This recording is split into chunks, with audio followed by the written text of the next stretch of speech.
at my core, I understand we are like river ravines. Like if I'm going to use an analogy, it's not a straight line here.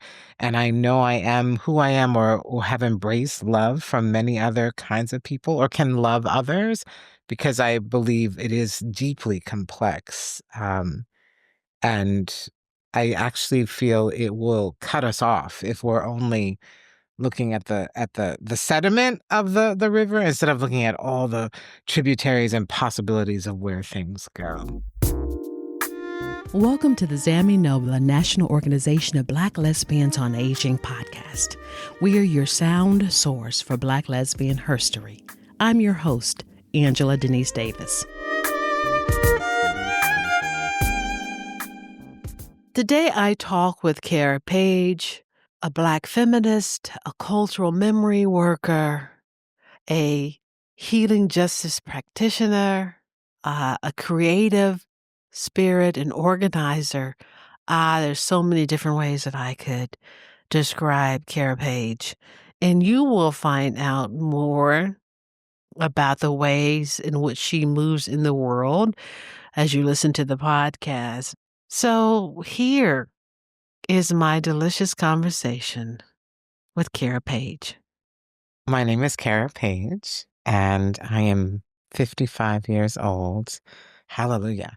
And I show up in the world as a Black queer cultural memory worker, as an organizer, as a multimedia artist, as a daughter, a sibling, a partner, and a visionary, or co-visionary, co-steward of work around collective care and safety and revolution.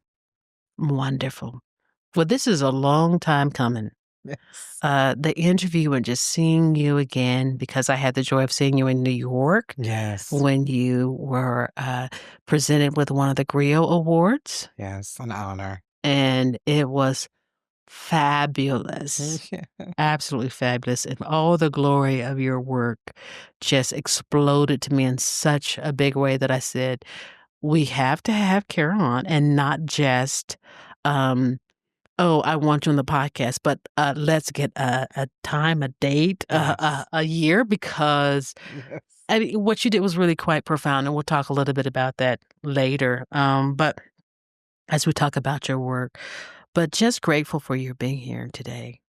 And what I would like to do is to let our listening audience get to know a little bit more about you. And we start with early years. Tell us where you grew up, and some formative moments of your childhood. Yes, formative moments.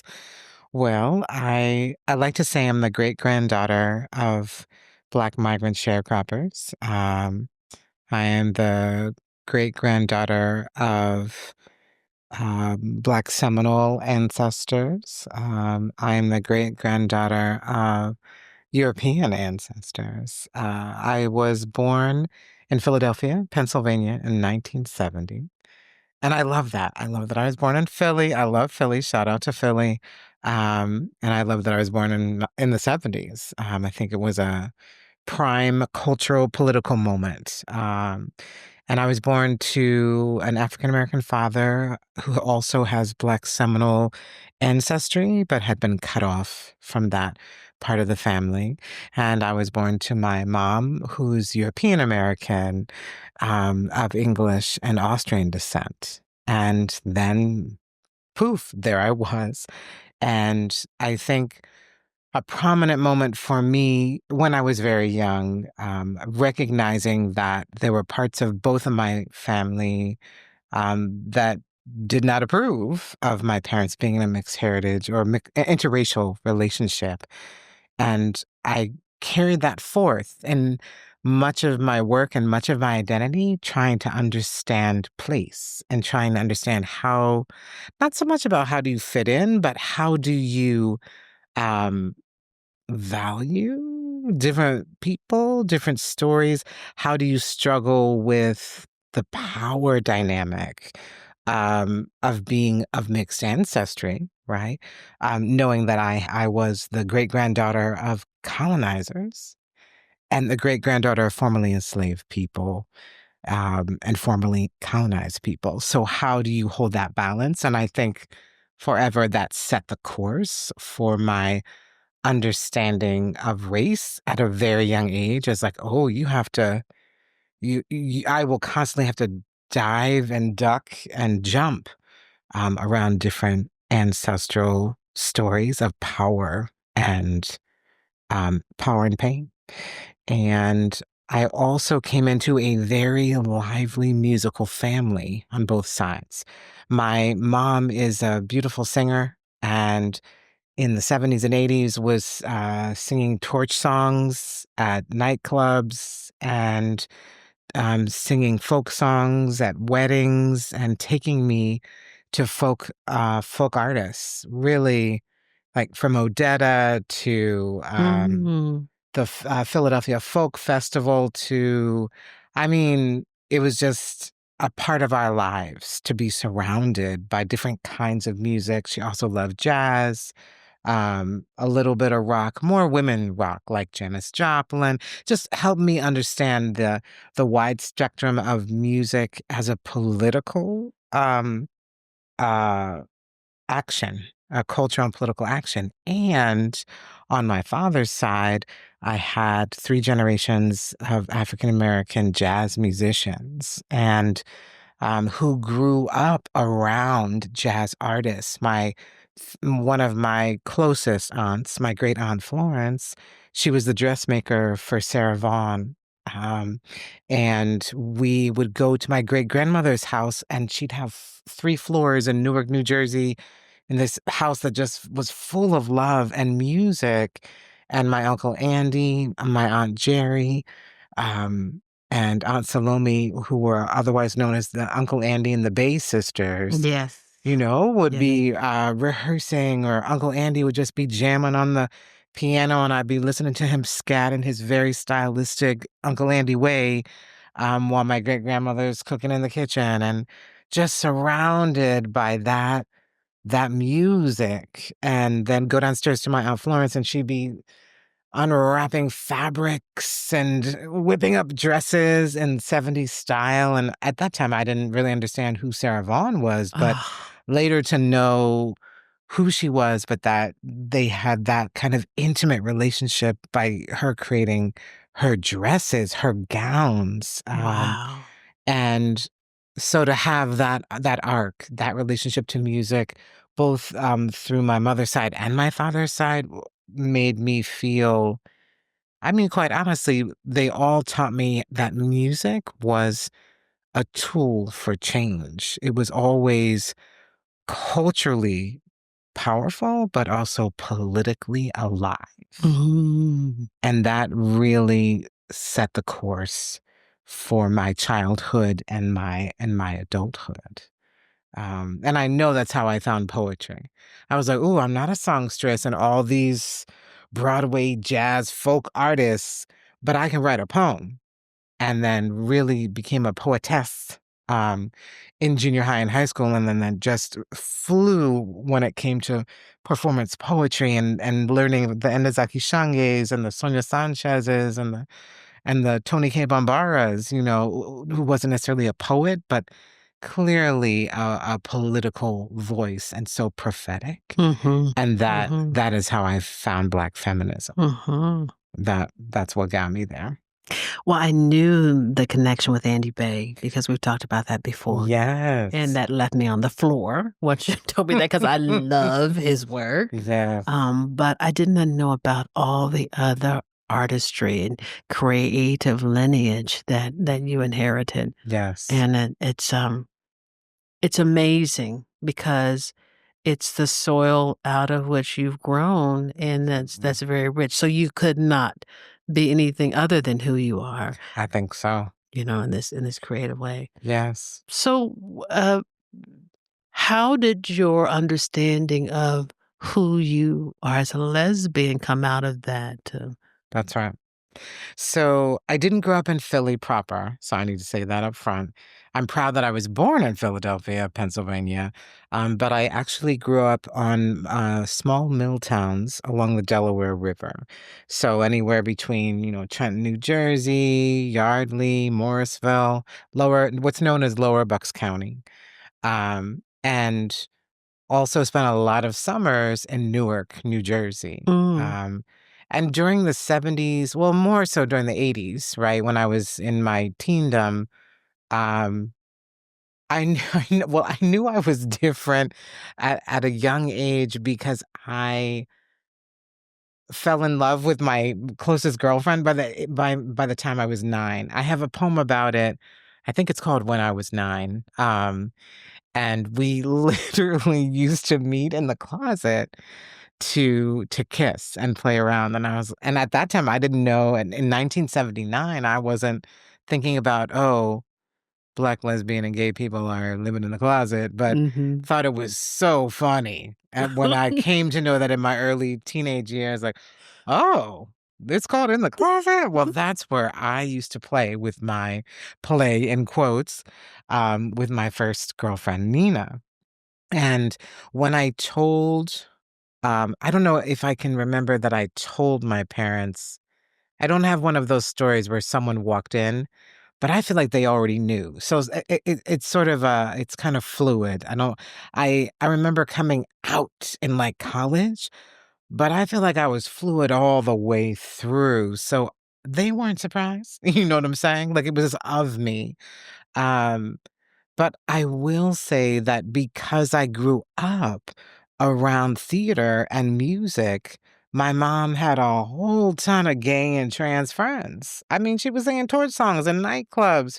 Who's running those nightclubs, right? Mhm, mhm. In the culture of the 70s and 80s. And then my dad, on my dad's side, I had a great aunt, Marge, who called herself a bulldagger. I mean, she What? straight up in Newark, New Jersey in the 1970s Okay. would say, "Oh, you want to meet my trade?" And I was like, "What is happening?" She'd have her lady friends, her girlfriends come over and hang out at the salon where my aunt Sadie did hair. She owned a hair salon. Mhm. And she knew a whole lot of people at that hair salon and saw a lot of things Aunt Sadie did. She did Whitney's hair. She did Sissy Houston, her mama's hair. Um, so she had prominent clients.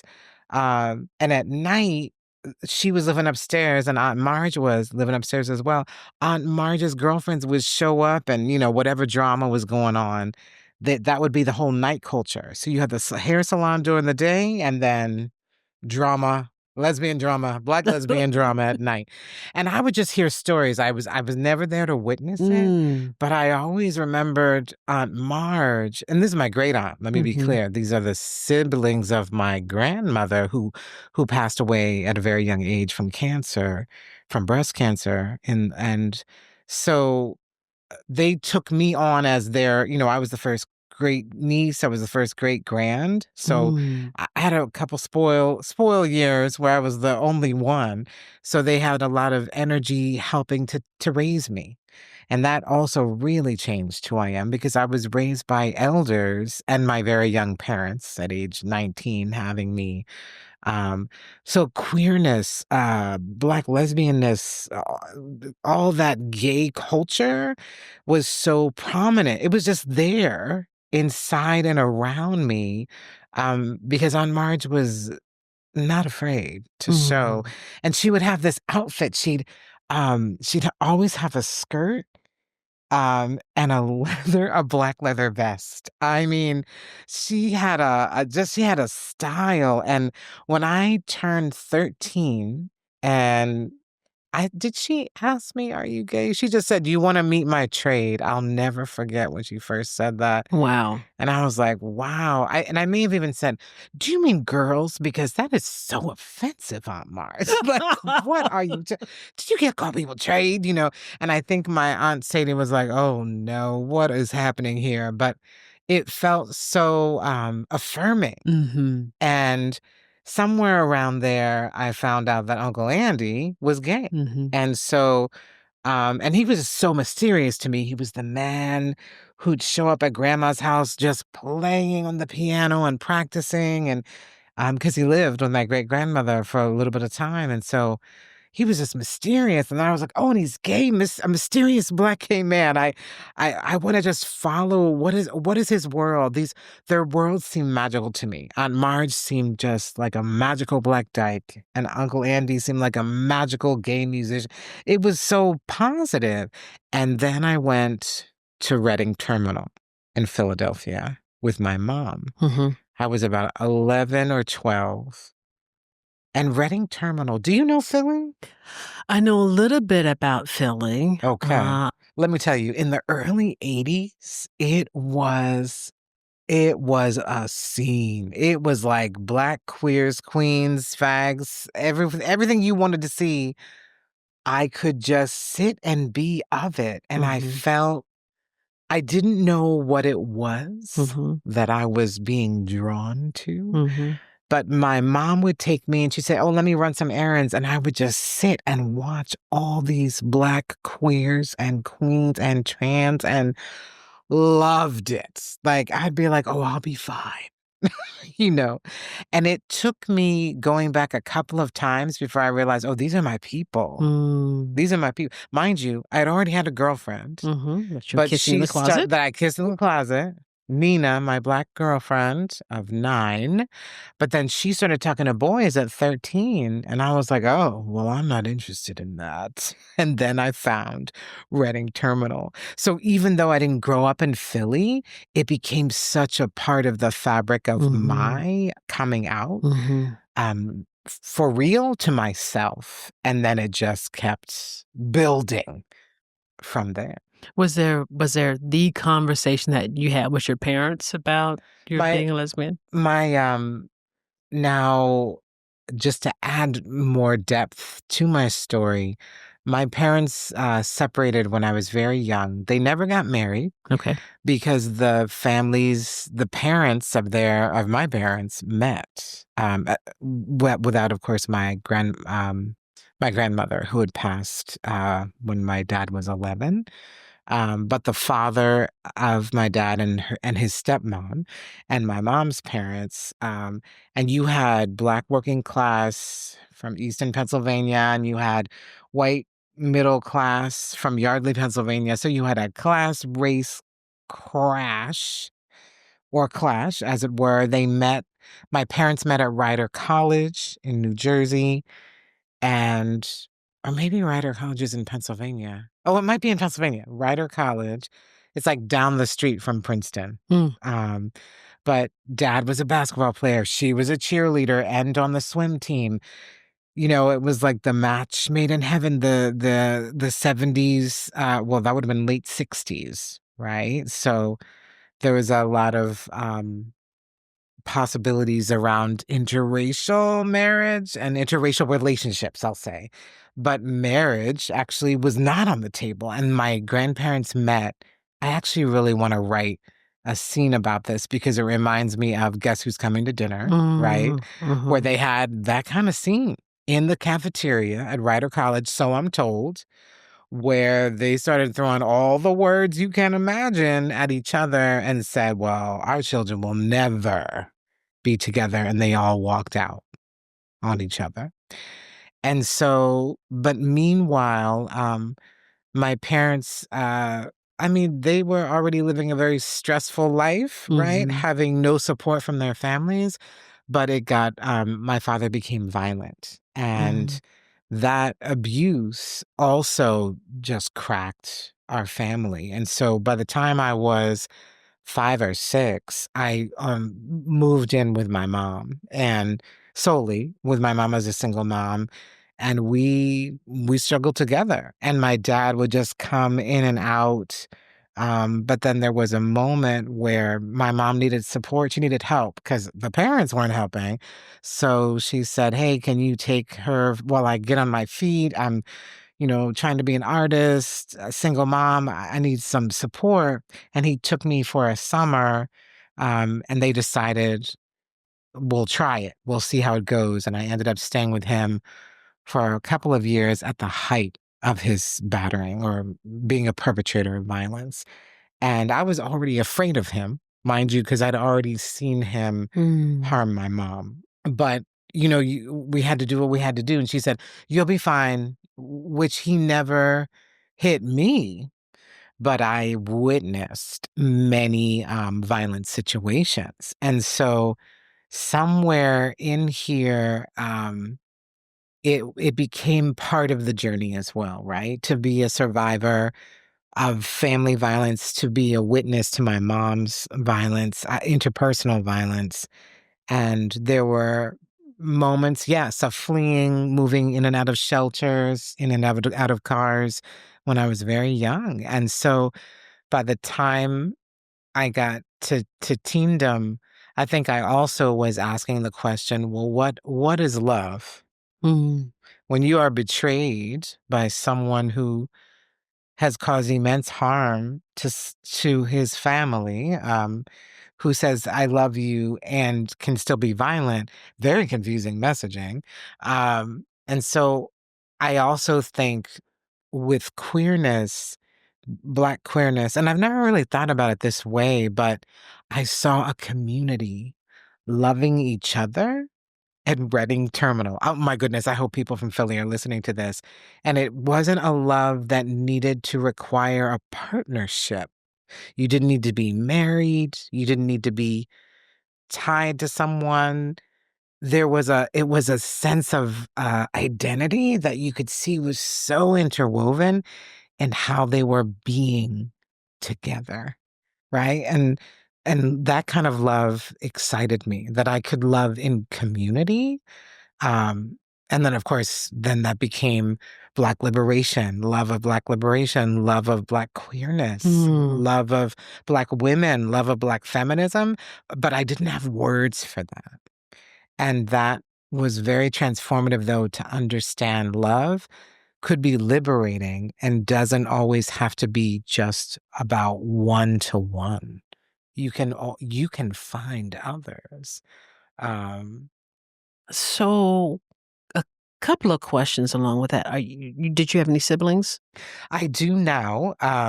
They came 22 and 24 years later. Okay. I have two siblings. My dad remarried, and my mom also partnered up with my stepdad. So what do they call that? It's not blended families. My mom and dad don't speak, but my dad is no longer on the planet. Let's be clear. But as I got older, my father went through recovery. He started to really deal with his violence, and at first it was very patriarchal. He went through a whole process around his violence, and it centered only him and not the people that he had impacted. And I was like, well, come back when you're ready to hear from the survivors of your violence, right?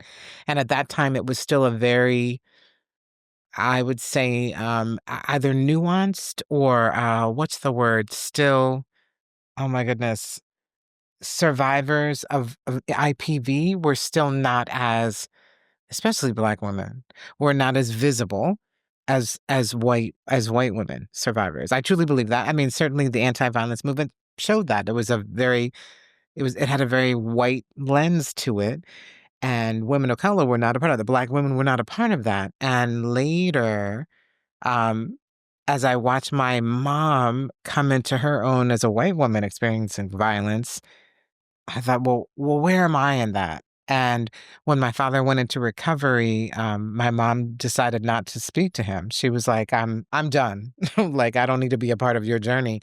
But I was like, okay, well, I'll be a part of your journey because I don't want to fear you.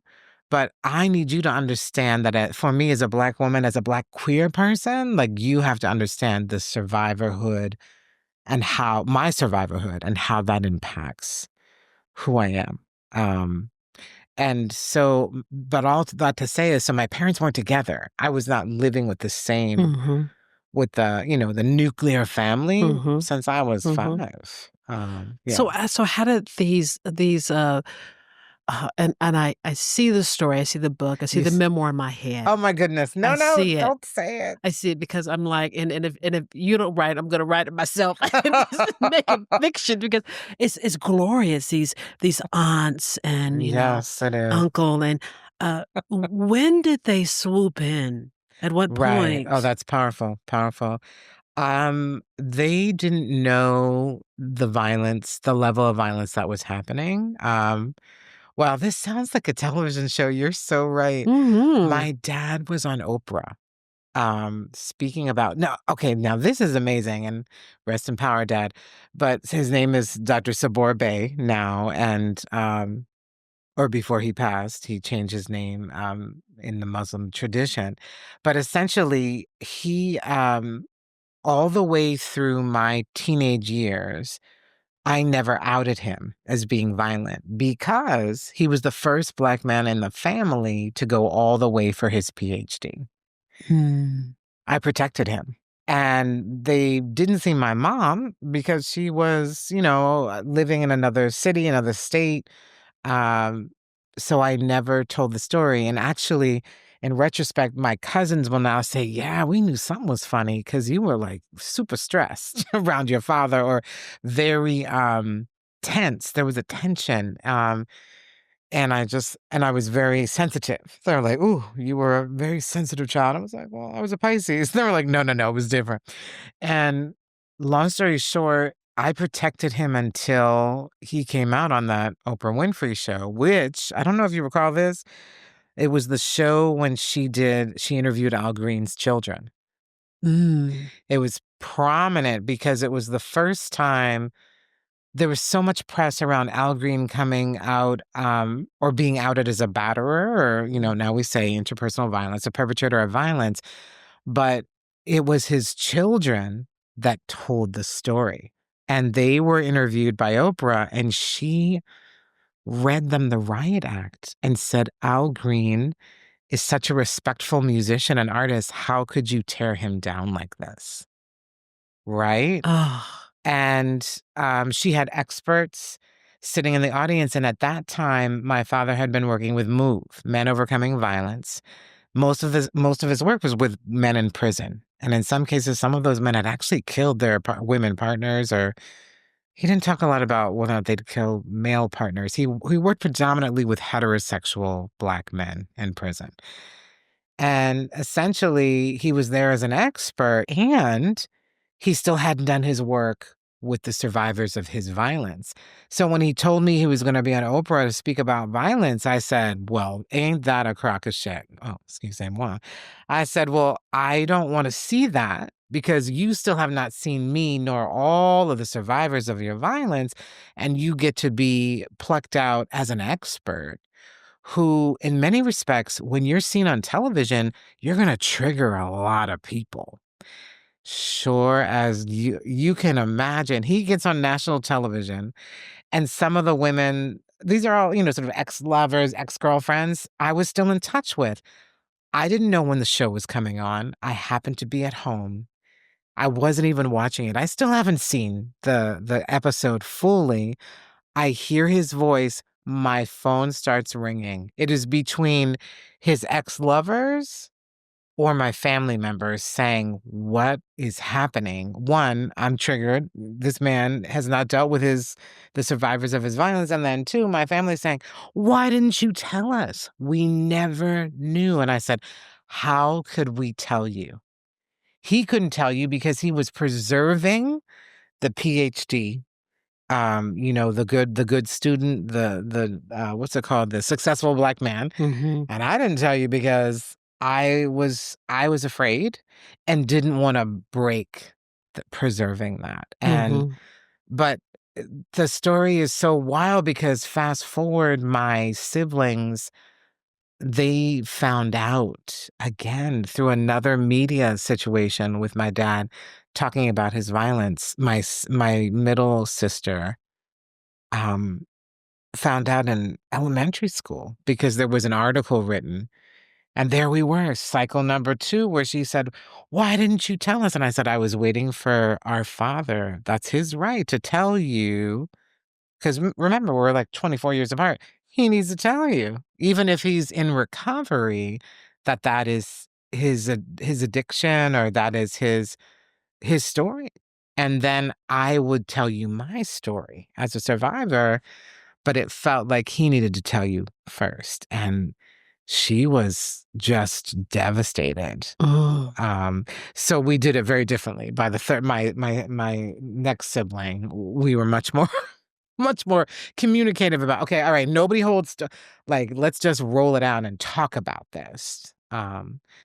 I can't believe we're going into this. This is so funny. You're catching me at 55. Like, I love the questions you're asking. 55 is delicious. But it's delicious because I'm starting to peel back all these layers, right? I've never hidden that I'm a survivor of family violence. My dad is now, he passed away. I'm so bad with time. I think it's been 7 years.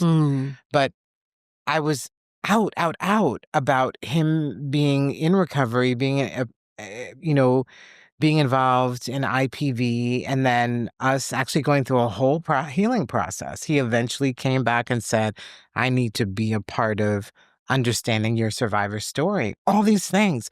But it's only now that I'm starting to sort of unravel it inside of, oh, how did this shape my politics, not so much around anti-violence or even being a Black feminist, but how does these stories, you asked about my great aunts. Where I went was my great aunts, I didn't even tell them. And here they were, like, wizards, witches to me, Black witches. They were fierce, but I didn't even tell them. I held it. Most of them died before we outed ourselves, right? And several of them are, well, there's only one now on the planet, Aunt Jerry. Uncle Andy just passed. He just left the planet. He has joined the ancestors. And there's something about that we would hold that so long, like, the breaking silence in our generations of families. There's only now at 55 that I'm just thinking, now I don't have children, but as I said, my younger siblings, watching that journey of holding story, what happens when it breaks and you don't have the autonomy to break it. Like, it happens by accident, or someone else tells the story and takes it out of your mouth. And I just thought, oh yeah, there's some things here that as Black folks, I'm still wanting to talk about the impact of that when we don't open the stories ourselves. And that is going to be in my memoir, poetry, something book. I'm afraid to say memoir. I feel too young for that. But what is that? What is it? What is age? What is age? I think 55 is and I said delicious because I am 55 and I'm a Pisces. So I knew that. Wait, what day? What's your day? March 20. Right. I'm March 10th. Yes. I knew we shared the month. Yes. Love it. And love it. 1970. I love 1970. Yeah. There's something amazing there. And I am having the time of my life. Yes. At 55. And you couldn't get me to go back to 25 or 35 or 45. I'm just having so much fun. Yes. And so much revolution and revelation. Revelations. Yes. Absolutely. So as we talk about, and I mean, there's so many tentacles to this that yes. I'll pull it in. I feel like, oh my God, we could be here all night, but we can't. We have other things to do. Okay. But there is that piece of how, as Black folk, we create this cover over everyone's shit. Yes. And put flowers on it. That's right. And make it seem pretty. Yep. And so they walk by and they don't know what we know. Well, we know, yeah. And there's a whole lot of work that goes into that. Yes. And so I'm glad we're talking about this. That's right. Because I think this is something we need to really massage more in our community as we talk about healing. Agreed. That is absolutely. And before we go into that, because I want to talk to you about healing justice and Yeah. cultural memory work and all Yes. that wonderful stuff that you do, I'm also curious about the side of your mother Yeah. and whether or not any of those relationships that seem to have been cut off from the beginning, from the start in the Yeah. cafeteria, how you are in relationship with that side of your family. Yeah. I think it's complicated because what I love about my mom is she embraces my queerness. And there are many relatives on my mother's side that do not. So, and I feel like I'm a oxymoron because usually it's the white people that embrace. I mean, I'm generalizing, but let's be, you know what I'm saying? Black folks are like, oh, you don't come out to the black people. Oh, but you can come out to the white people. They'll understand. Switch where I was embraced by my black family and my white family. It's been fits and starts. Mm, And, mm, here I am now living with my partner who's Korean and trans and just I mean, they have to be super willing to take this journey with me, and it feels threatening. It feels threatening. So I do have some cousins. I do have an aunt that has shown support or respect, but so different from this other side. And so my mom and I have gotten much closer because she has been able to, stand in her convictions that she will protect and defend my decisions, and honor, right? My queerness and what a gift that's been. mm. Um, there might be other people who might know from that side of the family, but they're not calling me. They're not sending flowers. They're not sending cards, you feel me? So stay tuned. I don't know. Yeah. Yes, it is rather complicated, isn't it? Yes, yes. I think it's and some people would say it's rather complicated even as you talk about being a lesbian, and that's the word I put on you. I'm not for sure if that's how I you used to say queer. queer. Although I will say I have a little L inside of me. Okay. Okay. Because I made a political shift. I did come out as a Black lesbian, Mhm. and then I have come into my Black queerness, Mhm. more in the sense of a political identity that I wanted to reclaim, and a culture that I think allows for a fluidity Mhm. of sex and gender Mhm. and really fucking with paradigms Mhm. and ideas Mhm. of that. Mhm. Yeah. And I ask you that now because as you talk about being in a relationship with a trans person Yeah. and how does I mean, because that really kind of massages a lot of complications for some people. Oh, Because yeah. I think we sit, particularly at 55, in this space between um, older Black lesbians Yes, exactly. Exactly. and younger Black queer people Yeah.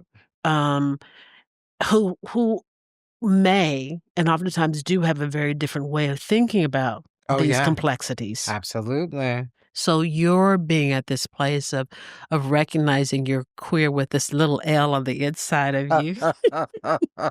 Because I was transformed by lesbian culture. I have to understand that as my legacy. That's part of who I am. It then makes me ask how that kind of mirrors the same way that we've been talking about ethnicity. Oh, yeah. Exactly. And your Exactly. ability to kind of swirl in all of these These complexities worlds. is kind of a part of it's who you are. Right, right. So we shouldn't be surprised at your ability to handle and live in the world of all these delicious That's true. Well, complexities. I mean, exactly. I'm at the intersections of your intersection, right? I mean, when I came out as a survivor of violence, there were many people who said, Black, your father who was a black man who was violent can never recover. And I was like, wow, well, that's not a binary we're going to work with. The paradigm shift of even being able to say, what does it mean to recover? What does it mean to accept or what do you say? Move through a process with someone who has caused harm. I am deeply committed to not uh, punishing someone who may have caused harm to someone else or caused harm to me when I know I am capable of causing harm to others. It makes to me no sense. I go back to love, right? I go back to understanding it is truly for me the core of love and respect that I can honor and love my blackness as a black person. I will always say a black person of mixed ancestry. I live my life as a black person. I feel culturally, spiritually akin to blackness. And it is a different experience having a white mother, no doubt. It's a different experience being in an interracial relationship with a Korean trans man. And what does that mean crossing a very powerful divide that happens between Asian and black communities?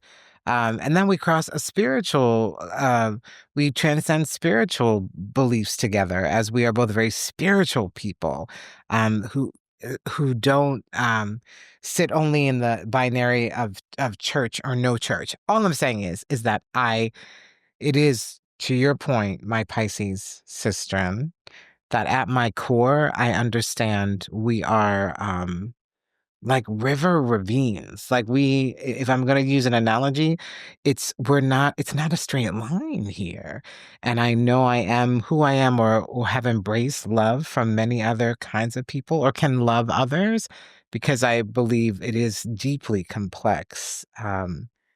And I actually feel it will cut us off if we're only looking at the sediment of the river instead of looking at all the tributaries and possibilities of where things go. And I think there's a very different way of looking. I think you're right. Um, Yeah. but I think we're called to that new vision. Yes, that's part of the new vision. Yes. It If we're is. going to be doing the type of work we need to do and Yes. can do for justice and healing Yes. justice And healing justice. and all that stuff together. Yes. And I want to talk about healing justice because that's the work you do. Yes. For people who may be familiar with the word healing and the word justice, but Right. not familiar with healing justice, Yes. how would you define that, and especially in the context of the work that you do? Absolutely. Healing justice has morphed. The current definition that I use is that Um, healing justice is a political strategy and framework that seeks to interrupt generational trauma towards building power. So, originally, when Kindred Southern Healing Justice Collective came to be, a collective of healers, energy earth based, body based healers, cultural workers doing healing, who identified as doing healing work, and health practitioners, including social workers, birth workers, folks who were holding care at the center of our work. And for a long time, I was doing sound work as a I think I mentioned a performance poet, also doing vocal artist, more improvisational sound work. I found myself doing sound healing, especially around survivors of violence, in particular, interpersonal violence, the patterns as a survivor, understanding that relationship of moving pain through the body and using sound was my jam for at least a decade. Um, what that brought, though, in the early 2000s was understanding the relationship to not only healing individual trauma, but how are we looking at healing generational trauma from structural oppression and structural violence? And here I was as a survivor, as I've talked about, of family violence and feeling like, well, why do we draw that line? And we can talk about trauma of IPV or family violence, but where are we talking about the trauma of being survivors of colonization, slavery, war, and genocide? Um, structural oppression? Where do we reckon with that? And how does that show up in our movements? How does that show up literally in our collective bodies and on a cellular memory? How does that impact our ways of being with each other? And the early 2000s, at a heightened moment of fascism, hello, Mm. a Bush era, post 9/11, which then at that time led us towards immense repression and violence, communal violence, hate against Black and Brown, immigrant and refugee, queer and trans, um, so on and so forth, at the rise of the prison industrial complex and medical industrial complex in terms of institutionalizing people. The early 2000s was a moment, especially in the South. There was so much anti-Black violence, right? Increased policing, increased incarceration, that I was wrestling with, okay, how do we bring that analysis of collective healing and generational trauma to our movement strategies in the South?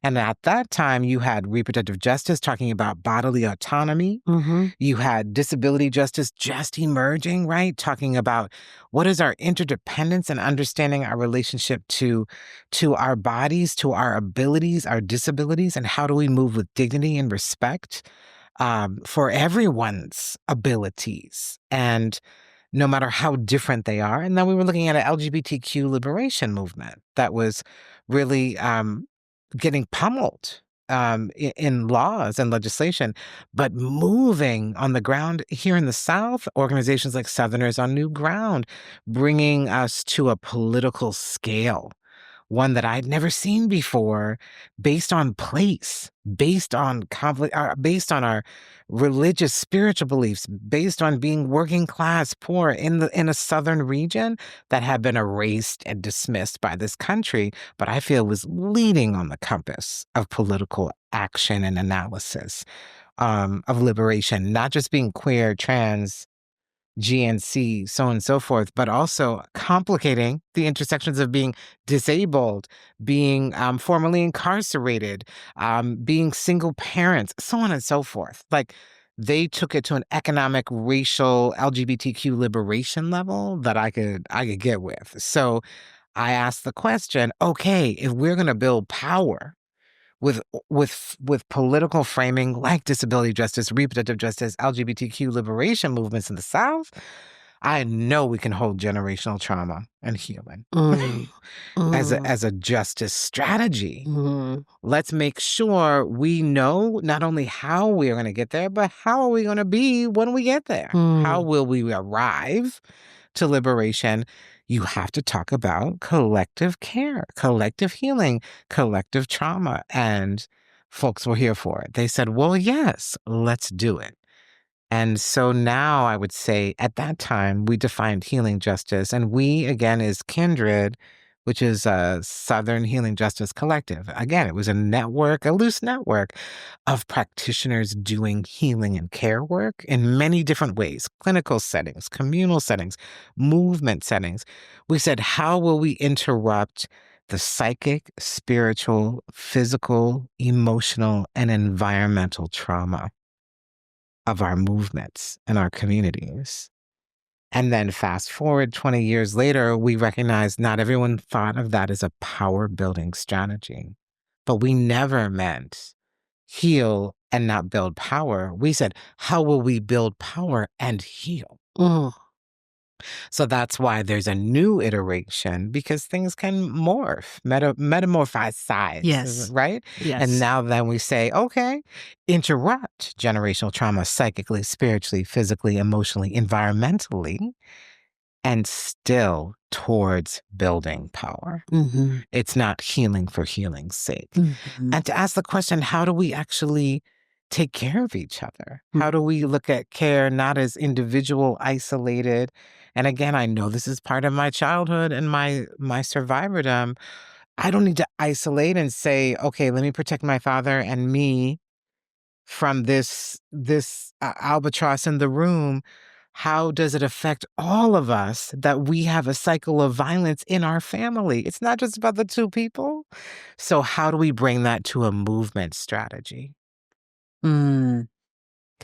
And what is the role of art and Yes. storytelling in the midst of all of that? Because I know Gorgeous. that's who you are as an artist, because that's how I met you. I know. The first Yes. time I remember meeting you many, many years ago, it was in your home, Yes. and Holiday did an impersonation of Cab Calloway, and Yes. you were hosting this in this swirling space of social energy that was really quite beautiful for all these different people there. Yeah. And that's how I met Oh, that's the right. divine one here in front of me.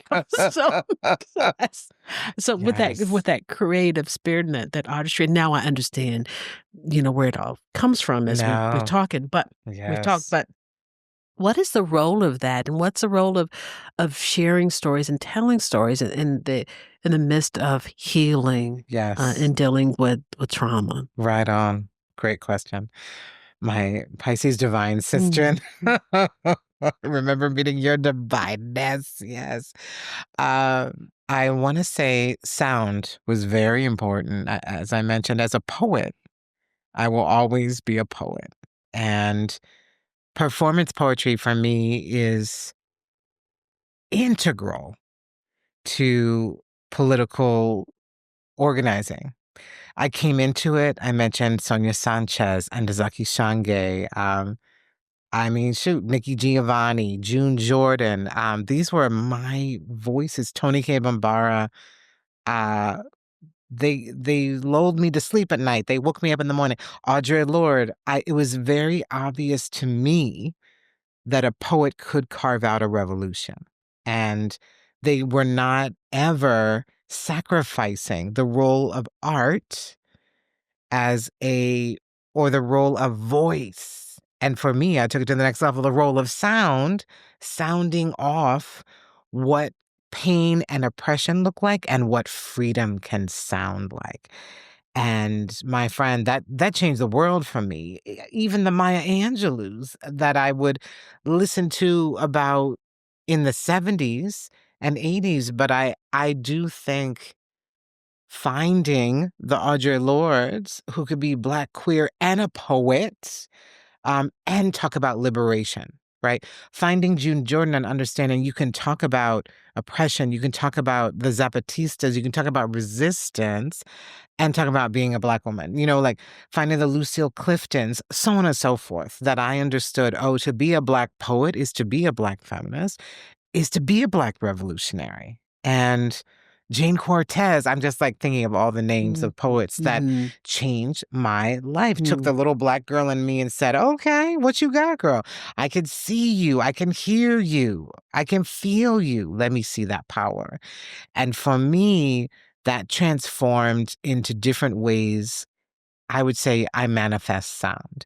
Sound came out of poetry, but then I thought, ooh, where does that look in relationship to um, sound installations? What does that look like in film? What does that look like in quilting? Like, how do you manifest patterns that tell story? And even for myself as an archivist, it's no mistake that I move in relationship to other organizers who see themselves as community researchers and archivists that want to remember what our truth sounds like, what it has looked like, and want to keep that memory. So I now call myself a cultural memory worker, where before artists never quite did it for me. It didn't have the, no disrespect, I mean, it just didn't have the dimension I wanted it to have. Mhm. And because I'm not doing active sound healing work right now, although I see my work as part of my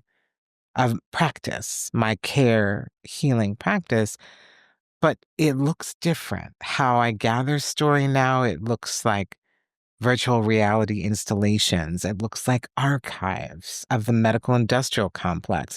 It looks like stories of eugenics and pathologizing of Black and brown disabled people. Like I know for me as a cultural memory worker, my practice is remembering what we have, how we have been extracted, how we have been controlled, how we have been surveilled. And in particular, I focus on the medical industry not because I don't appreciate and love science or medicine. I mean, I have a deep respect for science and medicine, but what I'm trying to say or expand is gathering the stories of those of us that haven't been honored for our medicine, our sacred medicine, because we've been perceived as being dangerous or a threat to a medical industry or a society that only carves out a certain kind of Western based model of care. So my cultural memory work has deeply tied with being anti-eugenic, being fighting for healing and justice as inseparable. That my understanding now of poetry and sound and healing and cultural memory work is also my organizing against uh, what I call a culture and ideology of the medical industrial complex that is profiting and harming and endangering our people. As I'm sitting here, listening to you, I think about how, um, if one is really open to the idea of abundance Yes. and not limited by what we think we know about the world, Huh. but can wrestle with the challenge of new ideas, Yes. then they can be present in this beautiful deliciousness. And delicious is a word I've mentioned at least 3 times in this episode. So, um, I love that word. the deliciousness of being present in the world in such a complex and a complex way. I mean, as I hear you, Yes. as I hear you Yes. talk about your work, or your person, your relationships, just really an abundance of being present Yes. and an abundance of recognizing the complexity of that. I mean, I don't think I can parse you out and would never want to parse you out and try to say this is black, black, black. But the joy of the swirl Mm. Okay. of who you are in your work Mhm. and your presence is just evident in Thank how you move in the world, which is quite delicious. I love being called delicious. Well, Fantastic. and when I saw you at the Griot Awards Mhm. ceremony last November in New York, Yes, November. um, and you read that delicious poem. And in it, I remember just the emergence of Harriet Tubman Yes. and stars and constellations coming into that space. Yes. And I know we will interject that at some point in this Yes, in we this will. episode, because I want other people to experience the sound Yes. Got it. of That's right. those words, the power of the sound, and how that is transformative. And Yes. sometimes you can hear something and you know, Mm. "Oh, this is gospel in the highest sense of the word, because this is the good news that my life needs right now for it to be transformative." Thank And you. to me, that is what art and memory Mm. and bringing sound into space Yes, can do to people. that's right. And I feel we're at a time in this world where we need more of that. Yes, agreed. How are you dealing with the world in which we live right now, That's right. where so much is threatened? Yes. Yeah, this is quite a moment. I mean, to even think about that we're on the cusp of World War III, or maybe we're already inside of it, right? With what's happening, certainly in Palestine and now in Iran, and it's just deep. It's a deep, deep time, and I didn't wish that upon our ancestors, and I sure didn't wish it upon us. I can't believe it's happening. And some of the things we're seeing cycle back, Roe v. Wade, LGBTQ, the reform, the violence coming on the anti-trans laws, anti-gender affirming care. This is wild. It is a domino effect. I don't want to simplify it, but I am deeply deeply invested in connection, in making sure that I don't isolate myself from my community, my neighbors, my family. Fascism breeds isolation and fear, absolute fear of each other, obviously mistruths, lies, danger, violence, but I am fiercely committed to staying in connection. And I also think I am looking for, one might call it the gospel. I've been reading poetry. I've been looking for poetry that inspires me and incites me. And I've been looking for writers and music. Like that is my divine is like, ooh, this is my what is it? I didn't grow up going to church, but is that divinity or something? Like what I need to keep me going, keep me grounded and rooted. It is music. It is poetry. That is political. That shows depth, that shows all the complexities, but it keeps me in connection to the universe. I mean, I really feel like I've just been grabbing, looking, and listening for things, Palestinian poets and um, Arab music, and just trying to understand, oh, what does this feel like to be? How will I literally, well, you talk about delicious, how will I ingest the cultural memory, voice, sound of the people that we are being taught to be most fearful of, right?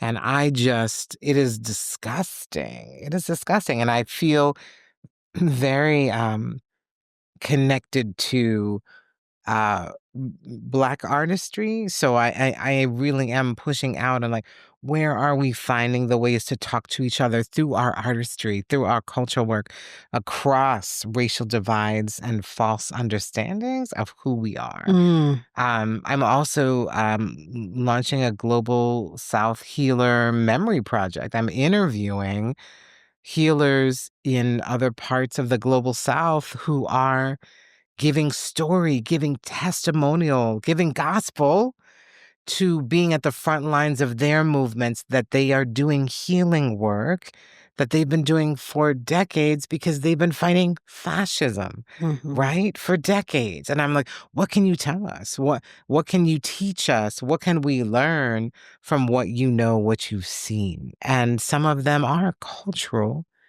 workers, cultural, spiritual practitioners saying, this is what we are doing to survive attempted genocide. This is what we can offer you as you face immense hate and fear. And that's what keeps me alive, is knowing many others, our descendants, have gone through this. Maybe it doesn't look the same, but certainly on a vibrational level, it feels the same. The hate, the fear, the violence, but also to understand what is around us. There's not a mythos that other folks have not gone through this before in the um, Central America, South America, Africa, Arab countries, the Middle East, and Asian countries, the Caribbean. Like, where are we en masse telling each other, oh, I know what that looks like. Let me tell you what we have done to survive. Mm. Oh.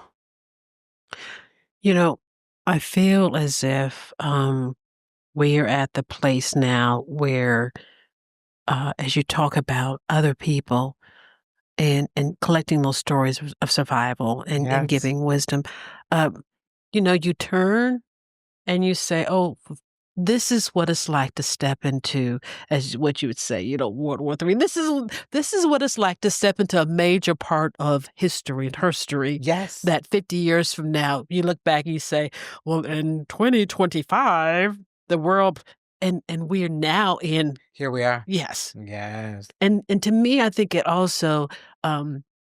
says something about the nature of time Yeah. and how, again, if you're unwilling to deal with the complexities of wrestling with some of these ideas Mm, of stepping into that now and thinking in 50 years what people will think about, and in mhm. thinking what was the world like 50 years ago, That's right. and being able to dance and massage in the swirl of that, so that as we are envisioning a new future or new, and I'm reading a lot about a lot of Norma Wong's Oh, yes. work, Love her work, her and this idea practice. of the horizon That's right.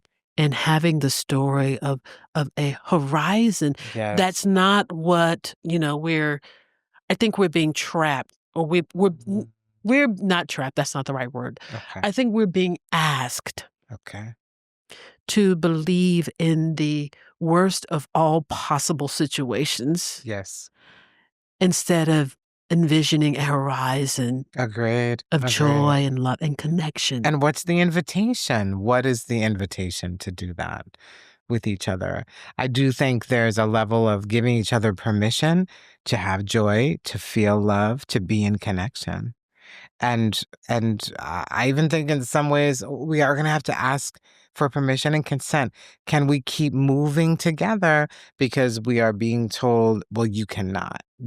It's not possible. And you're saying, as Norma says, right, there is possibility here. So much possibility. But it will take practice, and we'll need to keep asking ourselves and each other, are you all right? Are we okay to move together? I don't think we should assume that. Let's learn the muscle of memory to understand, to ask, to consent. Yes, I can do this. Yes, we can do this together. Let's move. Oh, Beautiful. I we've come to the time where we're beginning to close this delicious conversation, I am full. I am full. and dinner is ahead, literally. Um, and I have a question I ask every guest, and it Okay.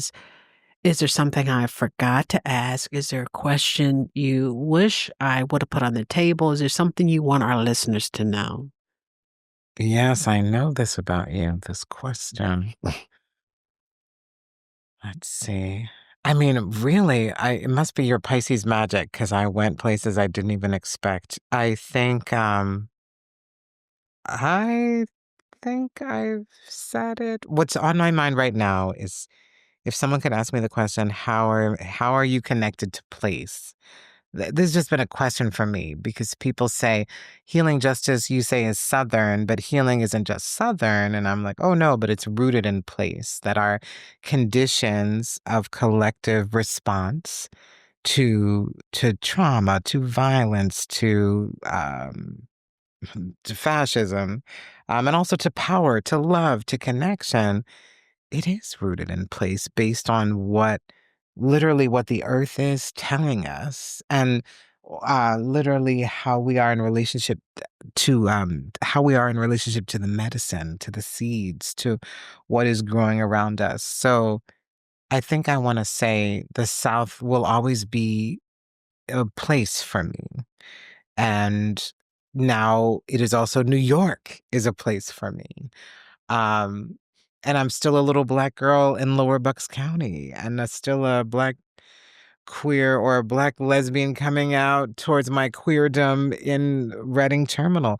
These are places that define not so much me, but my relationship to place, to transformation, to liberation. And I just want to offer, as so many people are being taken from place, right? Mhm. Being pushed out, being forcibly removed, being detained, incarcerated, all the things. It's like, how do we it is a moment to understand how place is in the body, how place is in the memory, like how how will we not only relate to each other, but as we're pushed out of these things that, as we're pushed, I feel like this moment is asking us, how will we remember place? Like, I think we're going to be asked to move.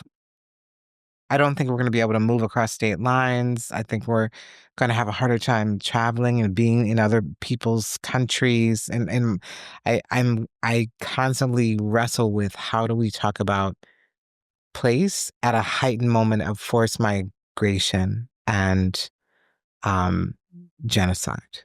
And so I want to just hold delicately, how is place in our memory? I guess I want to add to what I've said, and how will we remember our seeds, our medicine, as we are being forcibly divided and pushed away from what we are connected to.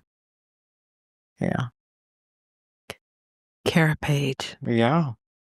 thank you for being part of our Black lesbian history. I am so honored. I am so honored. Thank you. I'm humbled to become a Black queer elder. I am humbled to stand before you and still learn about organizing, still learn about revolution, still learn about cultural work that will change us on a cellular level. These are hard times. And so with that, I want to leave a poem. Okay, yes, this is a book that I helped co-edit, but I love this piece, so I was like, okay, is that bold to read from your book? Sure. It's called Cosmologies for Freedom. I wrote this a long time ago, actually. I really want to say it was actually in honor of many freedom fighters, from Harriet Tubman to Audre Lorde, who I had the honor to meet, to Essex Hemphill, who I also had the honor to read poetry with, to June Jordan, who I sat with. You know, it's just amazing to watch the arc and how times, one moment, can change who you are and what you believe. There was a map in the quilt of stars, from the skies of Palestine to the blood, bones, skins of the Americas that our ancestors wove. How do we know that Harriet wasn't trying to take us all the way home, cross rivers and plantations, cross galaxies and universes? How do we know that she was following the North Star when she could have been following some other star, some other universe that we haven't even seen before? And something stopped her at the universal crossroads and told her to go back and hold the form for a planet that was already dying. Go back and look for the places where freedom is not a commodity to be bought in different war zones. We are forgetting how to make our own maps to get us home toward cosmologies for freedom. But we are the map makers. We are the star creators. Harriet saw freedom in the constellations of the stars. What will you use for your compass? What will you use for your stars? What will we use for our maps, for our freedom to take us home? Free Palestine, free Congo, free Sudan. I am gratified. Thank you.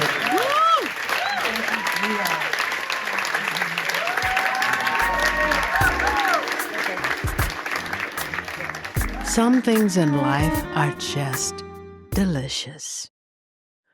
That's exactly how I would describe my conversation with Cara Page. What a delicious conversation about all the complexities of life, of sound, of justice, of healing, of place, of being present in this moment as we do the work we're called to do in the most creative and loving and joy-filled way possible. Thank you, Cara Page, for a delicious conversation. If you like our podcast, then you know what I'm going to ask, that you give a rating and a response, some feedback wherever you find the Sammy Nobler podcast. If you want to let me know about a potential guest idea, or any other feedback you think I should know personally, send me an email, add@zaminobla.org. As always, I so appreciate your listening to the podcast and these incredible conversations. Thank you, and have a sweet one.